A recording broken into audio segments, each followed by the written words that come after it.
আমি কে জানিস? আমি এই থানার ওসি, নতুন জয়েন হয়েছি। স্যার ও স্যার ভুলে গিয়েছি স্যার, ম্যাডাম ভুলে গিয়েছি স্যার, ম্যাডাম আপনার প্রাইভেট সিসি ম্যাডাম ভুলে গিয়েছে। ও ভাই তুমি মেল স্যার দাঁড়ান, এই দাঁড়া দাঁড়া বলছি। ছাত্রলীগ নাম শুনেই বুকটা কেঁপে উঠলো, তাই না? আগের পরিচয় জানলে তো এরকম করতি না। তাই না? তোমার ব্যাগ। দেখলে এরা কিরকম ধরনের মানুষ। ছাত্রলীগ হোক আর যাই হোক, আমার সামনে আর কোনো অন্যায় চলবে না। এই এলাকার মধ্যে যত আবর্জনা আছে না, প্রত্যেককে আমি সাফাই করে ফেলবো।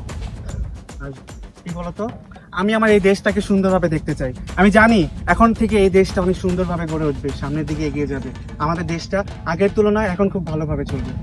যাই হোক, এখানে এসেছি, মনটা খারাপ হয়ে গেল। চলো বাইকে ওঠো, চলে যাই আমরা। চল।